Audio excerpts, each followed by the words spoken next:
Good afternoon. It's great to be back. Missed you guys. I can feel the warmth. I think it's the lights, though. As you're all aware, yesterday the president ordered the expulsion of dozens of Russian intelligence officers and the closure of the Russian consulate in Seattle. Over 20 countries joined the United Kingdom and United States in taking such actions. And in response to the president's leadership, several additional countries and NATO have followed up with similar actions since our announcement. As of this morning, over 25 countries all around the world have expelled 150 Russian intelligence officers hiding under diplomatic cover in their countries. As we have said before, the United States is open to building a better relationship with Russia, but the Russian government must understand that there are serious consequences for its destabilizing actions. This large and growing global response makes it clearer than ever that an improved relationship will only be possible if the Russian government changes its behavior. As you all saw, last week the president once again showed his clear commitment to tackling the opioid crisis by signing an appropriations bill that includes over $4 billion in funding to combat this epidemic through treatment, education, and enforcement.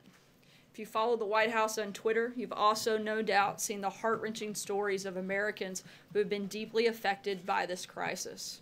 Courageous addiction survivors, along with family members, friends, and law enforcement officers, are sharing their personal stories through crisisnextdoor.gov. And today I'd like to say that the White House, along with the National Park Service, will host the National Safety Council's Opioid Memorial on the Ellipse in President's Park. This stirring exhibit will be open to the public from April 12th through the 18th to educate visitors on the devastating impact of the opioid crisis. Within the exhibit, 22,000 engraved pills display the faces of Americans tragically lost to a prescription drug overdose. These stories are tough to hear, and this exhibit will be an intensely emotional and somber experience. But it's also a reminder that lives are at stake and we must take action to end the plague of addiction that is ravaging communities all across our nation.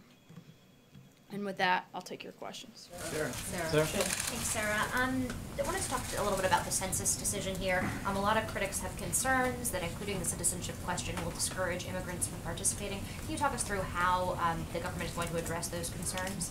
Look, this is a question that's been included in every census since 1965, with the exception of 2010 when it was removed. We've contained this question that's provided data that's necessary for the Department of Justice to protect voters and specifically to help us better comply with the Voting Rights Act, which is something that is important and a part of this process. And again, this is something that has been part of the census for decades and something that the Department of Commerce felt strongly needed to be included again. Has there been any talk of trying to do some type of campaign or some other type of outreach to ensure that immigrants participate? So states like California, for instance, that have large immigrant populations are counted appropriately?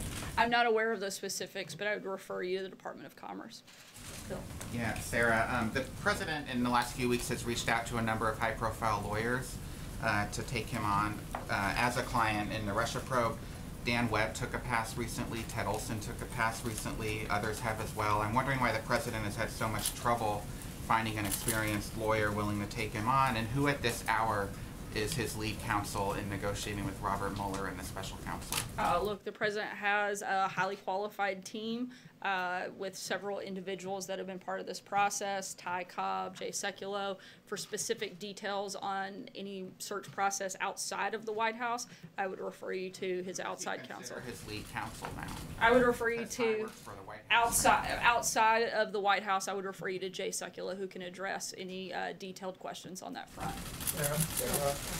Ambassador Nikki Haley said in reference to Syria that Russia cynically negotiated a ceasefire it instantly denied. You say the only way we can cooperate with Russia is if they change their behavior. What about their actions recently speak to them changing their behavior? I didn't say they had changed their behavior. I think that's why you're seeing the United States, along with over 25 other countries, step up and take action, and why we expect to see another of other countries follow our lead on that front. Kevin?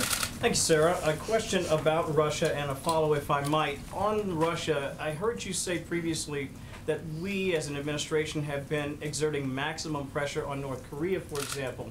I'm curious, is the administration applying maximum pressure on Russia? Do you believe that that's what's happening by way of what we saw yesterday and beyond? And if not, why not?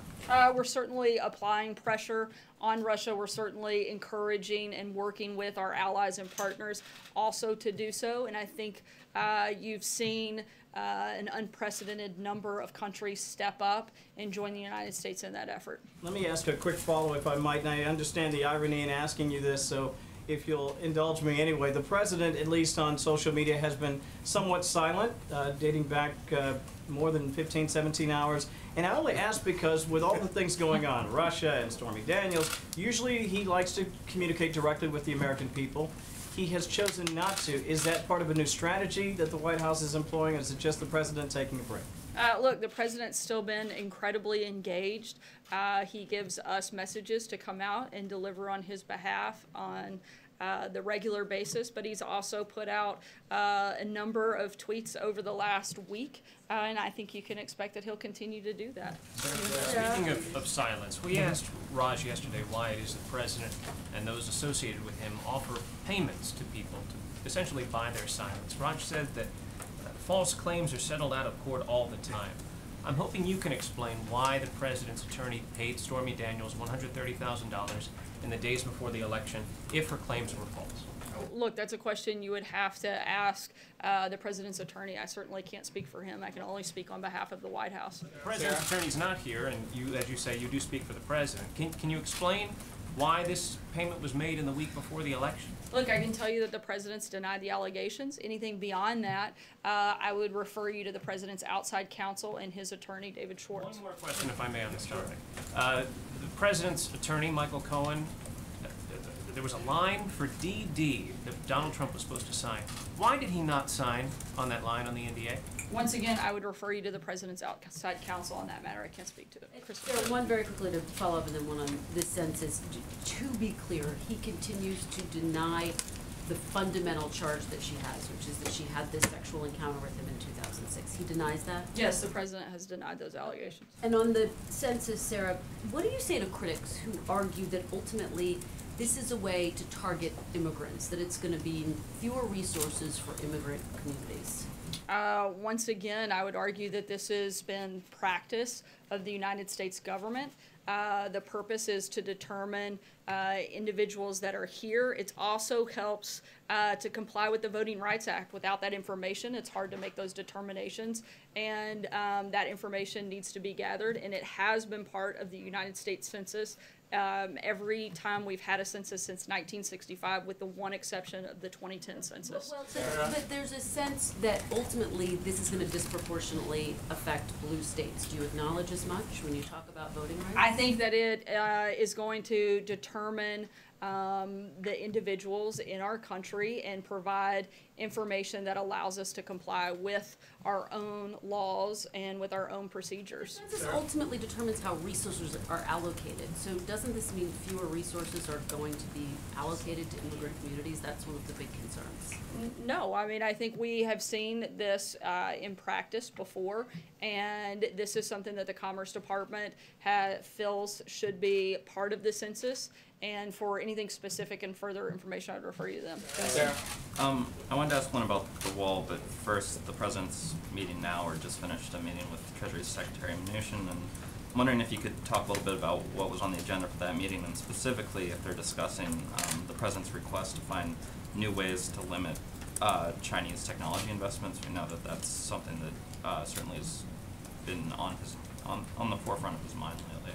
I don't have any specific announcements on that. The president spoke with the secretary on a number of issues, trade, certainly the economy. There were quite a few topics that were discussed, but beyond that, I don't have any specific detail to share at this point. On the wall, I wanted to ask about the president's tweet over the weekend about the military building the wall, and I'm wondering if the president believes he can reprogram funds from the Defense Department for wall construction without a vote of Congress, or if he's asked anybody at the White House to examine that, and what military programs that were included in the omnibus that he would he could see cutting in order to pay for what he says is a defense priority in the wall. Yeah, I can't get into the specifics of that at this point, but I can tell you that the continuation of building the wall is ongoing, and we're going to continue moving forward in that process. I want to follow up on that and then something else you said earlier.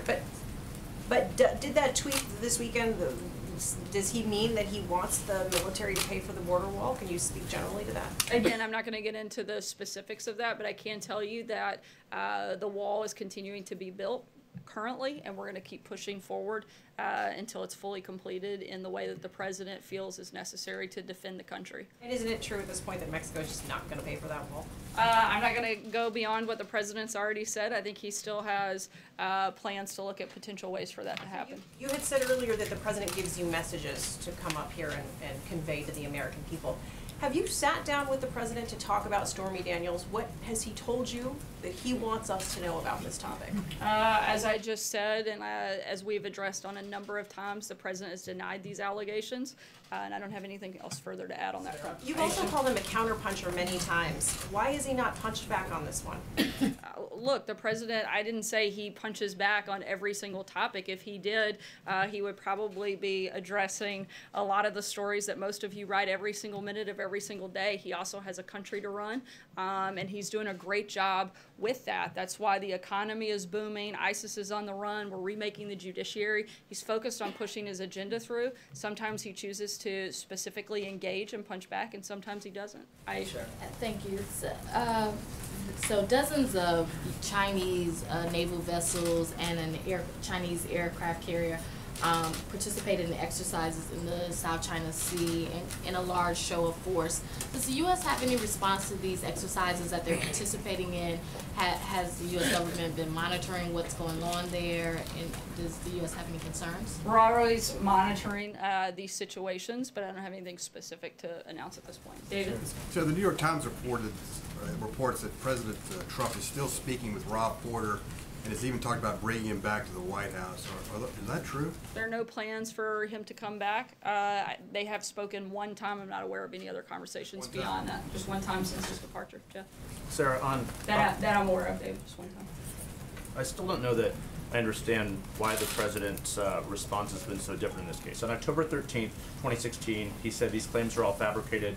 The next day, he said I have no idea who these women are, they're lying. Mrs. Trump has said he will push back 10 times as hard, no matter if you're a man or a woman, he treats everyone equal.